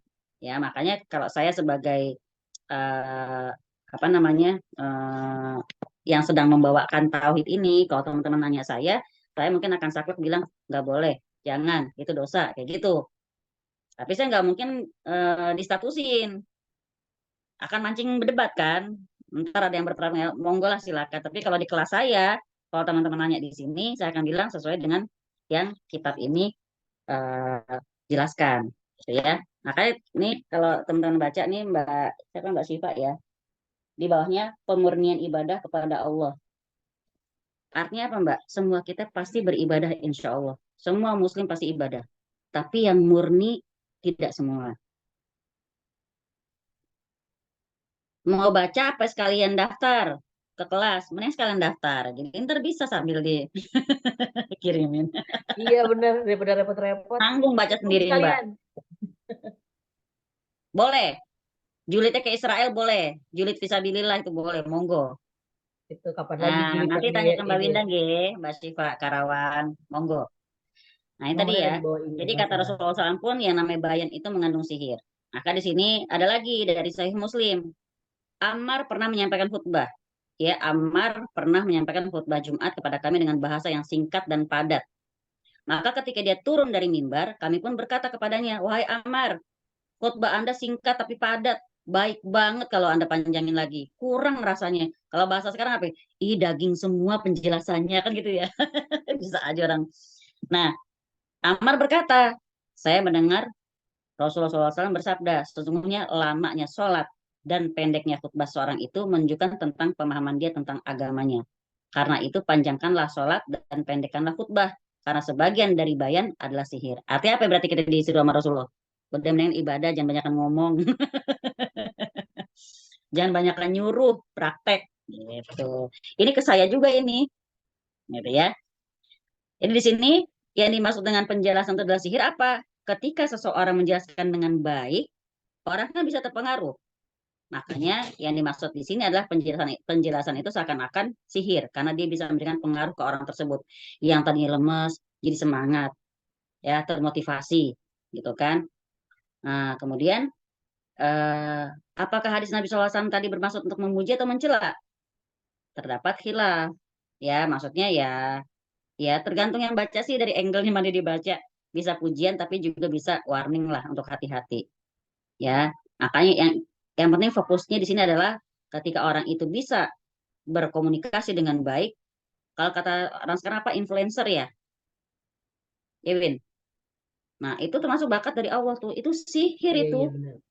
Bahasanya influencer. Kalau kita mau bilang tukang sihir semua itu, tapi tukang sihir baikan gitu ya contohnya. Iya. Sihirnya itu Teman-teman tipis-tipis. teman-teman semua di sini nih, cewek-cewek semua nih yang istri-istrinya dari suami masing-masing, kalian semua tuh juga tukang sihir loh. Kalian tuh semua tukang sihir. Suami Pasti. dari suami lapar, kalian bikin kenyang. Ayo. Suami Suami bengong capek, jadi ketawa gitu. iya. Suami lagi capek, kalian bikin happy gara-gara kalian dan cantik-cantik. Gimana nggak tukang sihir tuh kalian? Coba ya. Suami datang tentu hamil loh. Sihir banget kan? Ah, makanya. Cuma sadis Win tuh mah sihir beneran tuh Win, Lendung langsung. Ya. Jadi dari Al-Hafiz Ibnu Hajar dalam Fathul Bari mengatakan bahwa penjelasan itu nikmat dari Allah. Tuhan yang Maha Pemurah dari surat Ar-Rahman. Bismillahirrahmanirrahim. Ar-Rahmanu 'allamal Qur'an, khalaqal insan 'allamahul bayan. Tuhan yang Maha Pemurah yang telah mengajarkan Quran, Dia menciptakan manusia, mengajarnya pandai berbicara. Jadi kalau dikasih sama Allah pandai bicara, tolong dipakai di jalan yang benar. Boleh tuh kayak tadi Mas Zaya bilang, boleh nggak julid ke Israel? Monggo silakan. Julidlah sekuat tenaga gitu ya. Ini Masya Allah ya. Nah ini sihir yang halal. Ya, sihir yang halal itu tadi. Yang ketika kita ngomong, bisa bikin orang nyatu. Bisa bikin orang memaafkan. Bisa dia tuh hati luluh. Makanya ada psikolog-psikolog di sekitar kita. Dia nyimak dulu. Dia bantu kita ngerilis perasaan kita. Terus diajak kita healing. Tunggu gimana nggak kita bilang tukang sihir itu si para psikolog itu. Termasuk lu Win, tukang sihir lu ini ya. Padahal modelnya cuma dua, Om. Kuping kanan Apa? kiri doang. Nah Kuping iya. kanan kiri. Ya, Kan medianya dengerin dua doang kan doang ya modalnya. medianya ya. Nggak pakai dupa ya. Nggak pakai. Nggak usah dibakar lagi. Ya kan? Mereka dicari. Kenapa? Itu tadi memahami. Dan lewat ilmunya, mereka bisa nyampein sesuai dengan ilmu yang mereka udah pelajarin. Oh, kamu tuh begini, begini, begini. Harus begini, begini, begini gitu. Saya kalau ngomong sama temen, apalagi pakai sisi rukyah, kadang suka dibilang, ikut tahu sih, ikut tahu sih. Dibilang kita lagi terawang. Padahal bukan, dari pengalaman aja. Ya, jadi di sini ya. Maka penjelasan yang baik itu diperlukan oleh siapa? Oleh para dai, para khotib, ketika mereka hendak menyampaikan sesuatu yang benar. Maka mereka berusaha untuk bisa menyampaikan dengan cara yang tepat dan dengan penjelasan yang gamblang. Ini ya di antara beberapa macam-macam sihir yang tidak semua hukumnya sama. Jadi kalau kita ngomong sihir, mungkin tadi awal masuk, wah kita mau nyimak tentang sihir, sihir apa ini? Maaf ya teman-teman kalau mengecewakan. Kita lagi Tidak bahas sesuai sihir ya. ekspektasi ya. Ya, dari semua hadis yang dibawakan, tidak ada hadis yang termasuk pada makna sihir secara istilah atau syar'i, kecuali hadis yang ketiga tadi, yang membuat orang yang melakukannya murtad dan bisa ditegakkan hukum penggal buat dia. Adapun hadis yang sebelumnya, tiara segala macam, itu semua termasuk sihir secara bahasa, yaitu memberikan pengaruh pada hati dengan sebab yang sama. Nah, sampai di sini penjelasannya. Sebelum kita ke kandungan, ada yang mau bertanya, monggo. Saya lihat ke chat dulu ya.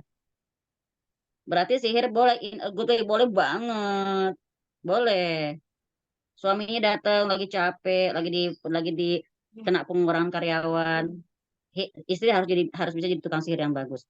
Nggak apa-apa ayah, rezeki kan nggak kemana. Kan Asik. rezeki bukan dari sono, kan dari Allah. Kalau keran satu ketutup, Allah bukain keran-keran yang lain. Habis itu nangis, terserah dah. Oh, bisa nangis bareng. Tuh ya. Ada yang mau nanya? Jadi pertanyaannya ini dari semua ya. Masya Kalau Allah. nggak ada yang Tuh, nanya, saya yang nanya nih. Mbak Kalau nggak ada yang Syifa nanya, saya kasih raise hand, sihir. Mbak Syifa. Kalau nggak ada yang nanya, saya kasih sihir beneran. Mau Mbak tahu Syifa ya? raise hand. Contoh. Oh, Mbak Mbak Syifa Siva, mau monggo Mbak raise hand Siva. tadi. Mau nanya apa Ya, Mbak Siva? Assalamualaikum warahmatullahi wabarakatuh. Waalaikumsalam warahmatullahi wabarakatuh. Soalnya digedein sayang. Oh iya, maaf Ustazah. Makasih sebelumnya. Saya ngerasa ke apa ya? Banyak Tampol-tampol rasa ya. saya ketampol-tampol. Ustazah, ini sebenarnya saya agak sedikit cerita. Intinya jadi waktu di grup kemarin itu sempat ada kejadian, ada satu ibu-ibu dia bilang mungkin karena saking semangatnya boykot itu dia bilang, boykot aja sekalian WA gitu kan. Terus saya merasa mungkin ya, saya juga di situ salah, astagfirullahaladzim. Saya memahami gitu karena karena boykot itu kan yang kita bisa gitu. Sementara di Indonesia WA itu belum ada yang gantinya gitu kan. Mm. Terus saya menjelaskan dengan secara ilmiah, secara logis. Nah, si ibu ini tuh nggak terima. Jadi saya itu dikatain sok pinter lah, pokoknya dia ngomporin grup itu buat ngatain saya gitu, Ustazah. Nah, saya tuh kan berpikir bukan dari sisi dianya ya, ibaratnya dia ngomong apa ke saya itu terserah nanti itu dosanya dia gitu kan. Mm. Sampai akhirnya saya dapat teguran dari admin dan si admin ini bilang ini udah ketiga kalinya saya bikin huru-hara padahal dengan orang yang sama Ustazah. Jadi orang yang sama itu selalu ngasih pendapat tapi pendapatnya nggak logis. Bahkan ada yang mirisnya juga, ada yang bilang Al-Qur'an itu tidak bisa logis katanya itu, tidak bisa Allahu dibuktikan. Akbar, astagfirullahaladzim. Padahal itu tuh di grup ngaji Ustazah, grup ngaji Ustadz Bahtiar Nasir itu tuh. Jadi saya kan mirisnya gini ya, Ustadz Bahtiar ngajarin yang benar gitu kan. Saya sebagai orang yang eh, belajar agama, belajar Belajar. mencoba memahami, coba ngelurusin gitu niatnya saya gitu. Mm. Terus saya dibilang sama mereka komunikasi saya kurang bagus lah. Terus dikata-katain saya nggak baca semuanya sih Ustazah. Cuman saya milih Bismillah saya keluar dari grup itu, tapi saya nggak mau perpanjang masalah. Sampai ada teman yang japri juga, Mbak kenapa keluar dari grup? Nggak apa-apa, yang penting saya silaturahmi dengan Anda jalan gitu aja. Saya bilangnya gitu aja, mohon maaf lahir batin. Bagus. Nah, Bagus. terus yang saya ingin tanyakan, apakah ketika saya berkomunikasi itu gitu ya, ibaratnya membantah hal yang tidak logis tadi, itu termasuk ke dalam apa tadi namimah gitu Ustazah? Orang yang Oh adu domba enggak, gitu kan Ustazah? langsung. Enggak.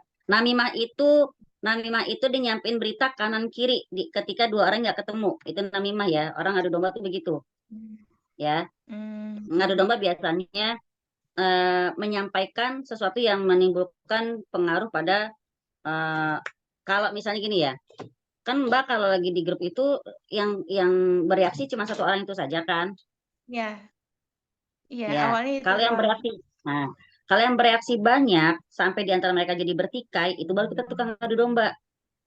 Kayak misalnya saya nyata terus di FB nih, saya nyata terus sesuatu hukum misalnya, itu pasti akan ada yang pro dan kontra. Nah, pro dan kontra ini mereka jadi saling ribut sendiri di kolom-kolom komen, sedangkan yang punya status nggak tahu kemana. Nah, itu baru sama seperti namimah. Kalau ini kan Mbak berusaha menjelaskan, tapi si orangnya nggak terima gitu kan. Dan Mbak Iya. milih, ya udah, nah bagus. Jadi di sini kalau udah nggak keterima, diam aja. Karena insya Allah Allah menyediakan tempat di surga untuk orang yang menghindari perdebatan. Satu. Kedua, kedua apa namanya ya? Jangan sampai namanya kita udah berdebat, takutnya nanti hawa nafsu kita yang berbicara kan. Kemudian tadi kita mau dakwah, akhirnya jadi melenceng, ya kan? Jadi berantem misalnya. Nah, yang ketiga biar tetap semangat, yang namanya menyuarakan kebenaran itu memang pasti ujiannya ada. Jadi jangan pernah ngarep kalau kita lagi nyampein kebenaran itu pasti akan keterima dengan baik, dengan manis. Itu enggak. Jadi kalau kata ulama, kalau udah ketemu pahitnya dakwah, berarti udah dapat sunnahnya. Ya, semangat terus ya. Tapi ingat, Baik, kalau Ustazah. sampai ada yang kayak begitu, Mbak mundur aja. Ya, Mbak mundur aja. Kalau ada yang reaktif, mundur aja. Nggak usah diladenin. Tapi kalau emang ternyata beberapa kali dan kadang-kadang ada yang bilang sampai bilang Quran tuh gak logis, mendingan mundur Mbak, mendingan out dari situ. Jangan berada dalam circle yang ternyata mengancam keimanan kita. Nauzubillah, karena kalau kata Ali bin Abi Thalib, temanmu adalah agamamu, maka pilihlah siapa yang kau jadikan teman dudukmu. Teman duduk ini berarti kan teman kita diskusi, Mbak. Teman diskusi, teman ngobrol, ya kan? Sampai pun kalau sekarang, kalau dalam istilah sekarang di media online tuh berarti ngegrup kan. Nah, kenapa kata Ali bin Abi Thalib? Karena tabiat itu menular. Jadi pilih yang yang mau Mbak jadiin teman duduk, pilih. Jadi Mbak live group udah cocok banget itu. Gitu ya. Sambil kita istighfar. Entah dia yang memang apa namanya nggak nerima atau nggak paham, atau kita yang mungkin yang belum bisa menjelaskan dengan bagus gitu aja. Ya. Oke. Jazakillah khair Mbak Syifa. Ya, jazakumullah Ustazah. Monggo Mbak Ilis, Wa Iyaki, silakan yang mau keluar. Nah, sekarang ada nggak mau nanya sihir yang benar-benar emang sihir? Ada nggak? Jadi kan kita ngomong sihir, ternyata sihir-sihir yang tidak, yang teman-teman anggap sihir, oh ternyata bukan ngomongin sihir yang itu ya, gitu ya. Jadi Ternyata sihir banyak itu tuh sihir-sihir seperti yang, apa gitu? kenapa? Kayak semar mesem bukan sih? Semar mesem itu apa? Itu Ustazah, jadi saya dulu pernah kayak apa sih? eh ini juga cerita dari teman saya yang di Jawa gitu Ustazah. Jadi kayak lagunya Jaran Goyang itu kan ada. Jadi kalau Wah, misalnya kita horor suka nih, sama horor. seseorang terus Males ntar nih. Ini udah ketawa dimasukin ke nyebelin dompetnya lagi. itu apa Gak gitu. Jadi kalau jadinya ngeliat orang itu tuh malunya. bawaannya seneng gitu. Yang kayak gitu bukan ya? Terus, oh pelet. Kayak pelet mungkin bahasa ininya Mas. Film Ah, horor. jadi gini Mbak ya, sihir itu ada macam-macam ya. Ada namanya sihir tafrik. Ada namanya sihir tafrik. Sihir tafrik itu artinya memisahkan. Jadi kalau orang pakai sihir tafrik itu biasanya memisahkan antara ibu dengan anaknya, memisahkan antara saudara dengan saudaranya, memisahkan antara sahabat dengan sahabatnya. Maka tadi namimah termasuk sihir ya. Kenapa? Jadi berubah. Tafrik dia memisahkan. Dalilnya surat Al-Baqarah 102. Ada satu lagi. Sihir tafrik ini paket hemat dia, ada combo. Dia sihir tafrik tapi di dalamnya ada mahabbahnya. Apa mahabbah? Dia memisahkan si suami dari istrinya, mendekatkan suami ke dia. Pelet ya pelet, ya tafrik. Jadi membuat yang jauh jadi dekat, yang dekat jadi jauh. Gitu. Itu sihir yang combo. Kalau orang udah pakai sihir pelet biasa ada termasuk dua di situ. Memelet si orang itu biar dekat ke dia yang bersangkutan dan membuat si orang itu jauh dari pasangannya. Ya, maka sihir tafrik itu enggak selalu antara suami dan istri. Pernah kan lihat gara-gara dia nikah misalnya dia jadi benci sama ibunya, nggak mau datang, ada terus antara orang dengan ayahnya, saudara dengan saudaranya, dengan sahabatnya, mitra bisnis dan segala macam. Ini yang paling berbahaya dan paling banyak terjadi. Itu ya.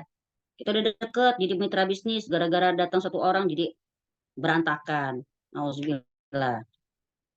Kemudian ada sihir, selain sihir tafrik ada yang namanya sihir marit, sihir sakit. Ada sihir apa lagi ya? Dari sini ada sih tadi nih. Sampai ada bacaannya juga. Oh di sini deh. Jadi mesamar mesem itu masuknya ke pengasihan berarti dia masuknya ke pelet ya Mbak.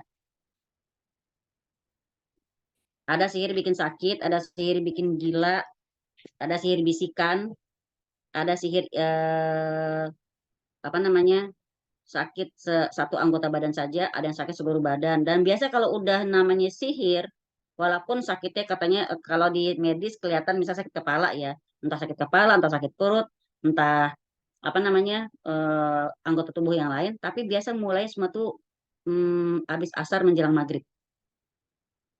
Tuh, ya. Gejala sihir itu kalau dia sering sakit kepala di waktu sore, kemudian sakit pada anggota tubuh tertentu itu waktunya ketahuan banget. Kalau udah jelang subuh dia hilang. Kemudian susah tidur, kemudian fokusnya nggak ada, kurang, kemudian lupaan, kemudian sholatnya juga nggak khusyuk, belibet mulu bacaannya atau lupa amar rakaat sholatnya, emosinya nggak stabil dan lain-lain. Nauzubillah, semoga. Nah, itu contoh-contoh kalau kita kena sihir. Nah, kalau kita ngomong soal sihir-sihir yang inilah yang nanti akan jadi panjang. Ya. Ya, tadi sihir tafrik. Lalu sihir mahabbah. Sihir mahabbah itu yang tadi Mbak Syifa bilang semar mesem itu pengasihan itu sihir mahabbah. Apa yang dibaca itu ada bacanya beda-beda. Ya nanti insya Allah kalau mau bahas khusus ini ntar kita bahas. Lalu ada sihir takhil. Apa takhil? Mengelabui pandangan. Ini juga biasa juga jadi paket dalam sihir pelet nih. Apa? Biasa kan kalau orang memelet suami orang, ntar dibikin si suami itu kalau ngeliat istri itu kayak penampakan kayak nenek-nenek lah. Ada yang penampakan istri juga kayak monyet. Ada kayak gitu. Ada misalnya dia dekat istri jadi bau, jadi jijik segala macam. Nauzubillah. Ya. Kemudian selain sihir takhil ada sihir gila, majnun. Kemudian ada sihir bikin lesu, ya. Jadi orangnya senang nyendiri, menutup diri, diem, nggak suka ngumpul, tapi orang mikir mulu.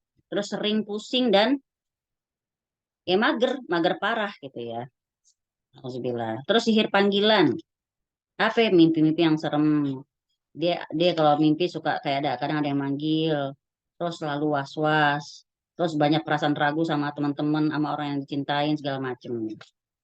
Banyak kan? Banyak bah sihir itu, nauzubillah summa nauzubillah. Makanya zikir pagi petangnya dikuatin, dikencengin, kalau bisa dihafalin artinya. Terus tambah dengan zikir-zikir perlindungan lainnya. Karena sekarang zaman canggih tapi yang main dukun juga tetap banyak, gitu ya. Bahkan tadi kalau kata si Indi ya, yang namanya ain, ujub, bangga sama diri sendiri itu juga kita sama-sama dengan lagi menimpakan ain pada diri sendiri. Ya kayak tadi perkara-perkara yang bercanda tadi ya. Siapa dulu maknya, siapa dulu istrinya kayak gitu.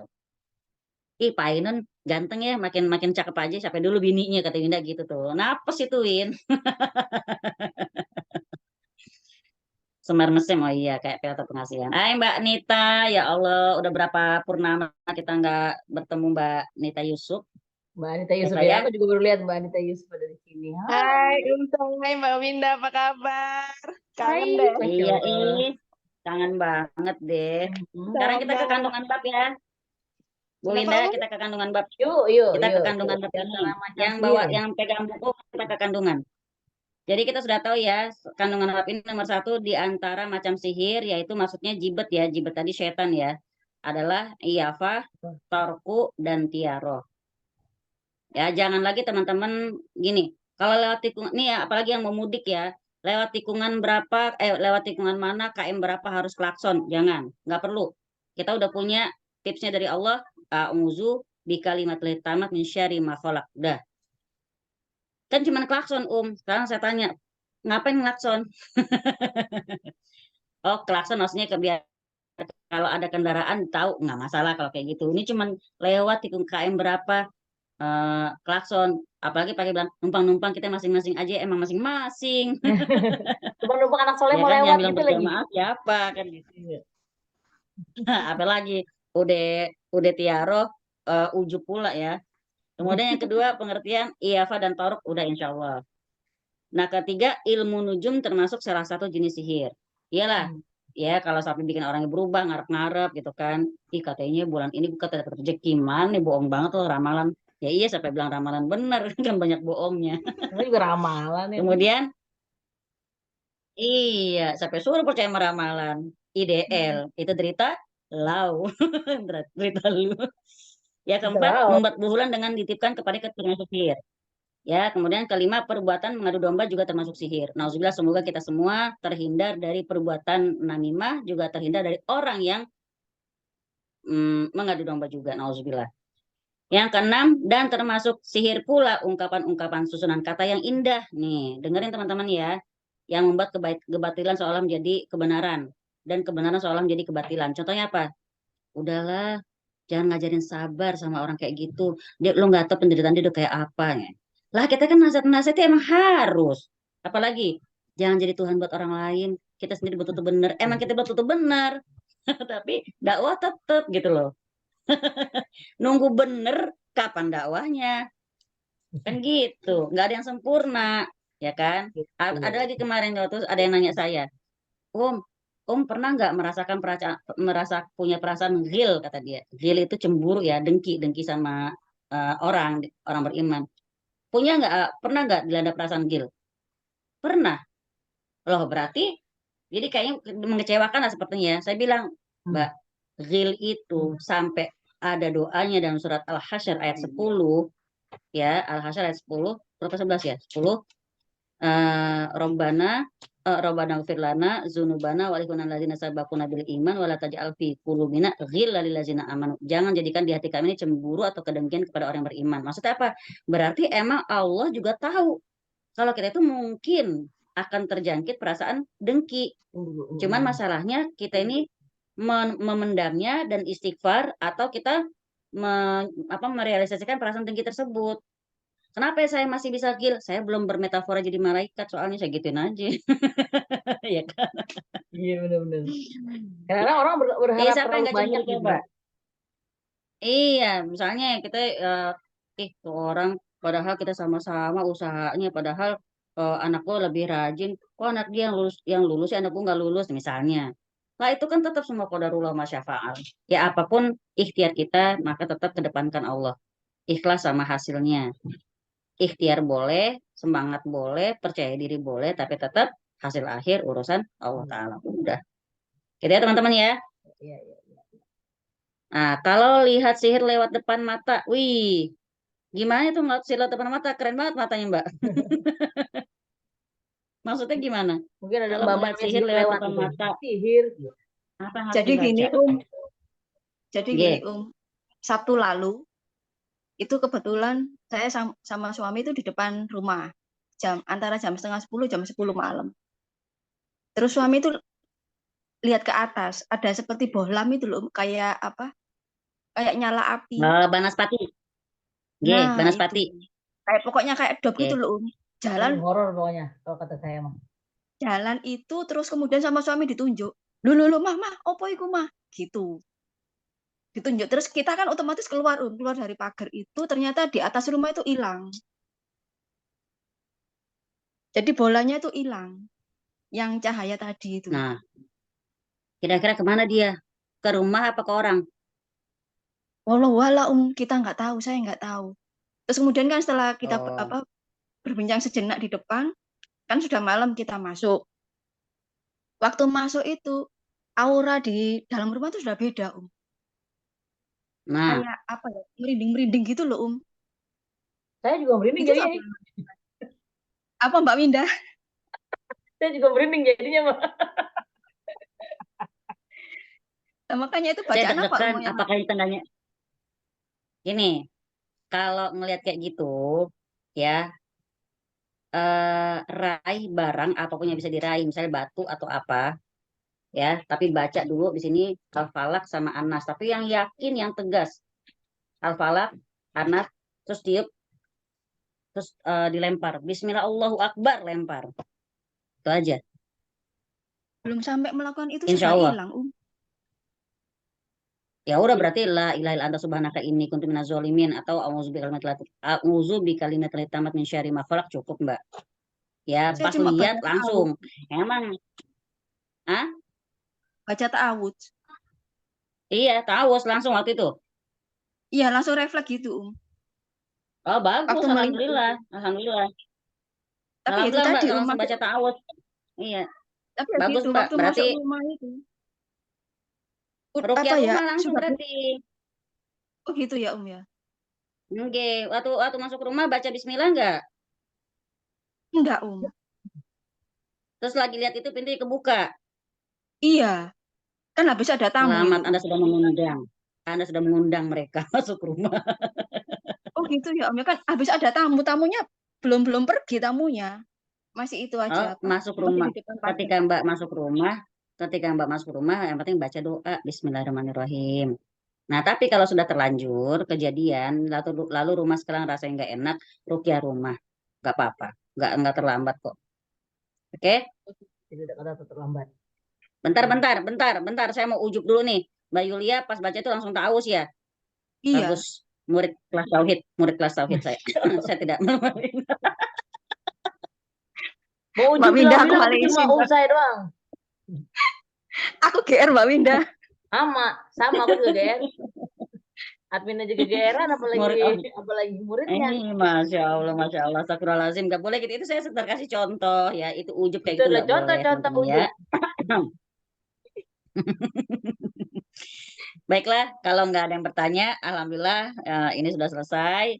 Insya Allah, alhamdulillah ini kita ternyata bukan membahas sihir-sihir yang bikin merinding gitu ya. Insya Allah biar teman-teman juga lebih waspada, lebih hati-hati bahwa entah lewat status atau jadi gini loh, penjelasan itu bukan sekedar yang lewat omongan, tapi lewat tulisan pun juga ada sihirnya. Pernah nggak ngelihat tulisan habis baca kayaknya langsung semangat di sini, kayak langsung jelek di sini. Nah itu sihir gitu, ya. Makanya makanya milih circle pertemanan juga hati-hati, ya. Kemudian apa namanya baca-baca tulisan juga hati-hati. Lagi mellow, dengerin lagu yang mellow, bacanya mellow-mellow, udah ambiar udah gitu akhir bulan pula, ya kan? Coba temuin Winda dan Mayanti. Nangis Iya, bareng. kita nangis bareng. Baik teman-teman, monggo Mbak Edi Serina, jazakillah khair. Yang mau ikutan kelas, insya Allah di kontak aja ke Mbak Winda, nggih. Jadi ini alhamdulillah kita sudah selesai bab 25 ini. Insya Allah kita ketemu lagi Senin pekan berikutnya. Jazakumullah khairan kasiran teman-teman semua. Saya serahkan kepada Mbak Winda. Monggo. Oke, menegaskan Terima kembali kasih, aja, jadi kalau Syukron. ada teman-teman yang mau ikutan ini, Afwan. berarti karena memang kita mulainya di tengah-tengah bab ya. Jadi ada berapa bab ini Om? Enggak, ada yang WA bilangnya udah telat enggak? Jawabannya gimana Om? Enggak telat sih, sebenarnya enggak ada kata telat belajar ya. Nah, Mbak Nita, yuk monggo masuk yuk. Ya, ini dalam buku ini ada 6 Mbak Nita kita tolong aja Mbak Nita mah. ember. Ini aku menghatamkan buku ini di kelas di Rosa itu hampir 3 tahun ya. Yuk. Iya, sekarang ikut lagi Win ya. Emang enggak kita itu enggak ada kata khatam sih, pengulangan terus. Iya benar, yang namanya murojaah kan gitu kan, mengulang-ulang pelajaran itu bisa semakin menempel, insya Allah begitu. Jadi nanti WA-nya akan kubalas sesegera mungkin teman-teman. Terima kasih udah banyak yang masuk. Insya Allah. Baik, malam ini saya tutup. Alhamdulillah malam ini kita kedatangan tamu banyak banget ya ya. Ada 44 orang nih, Masya Allah. Alhamdulillah. Baru lihat. Alhamdulillah nih, semoga menjadi ibrah bagi kita semua. Baik, mari kita akhiri dengan mengucap istighfar. Astagfirullahalazim, astagfirullahalazim, subhanakallahumma bihamdika asyhadu an la ilaha illa anta astaghfiruka wa atubu ilaik. Assalamualaikum warahmatullahi wabarakatuh. Waalaikumsalam warahmatullahi wabarakatuh. Syukron syukron Mbak Winda. Insyaallah nanti kita bertemu minggu depan. Assalamualaikum. Insyaallah. Waalaikumsalam. Assalamualaikum.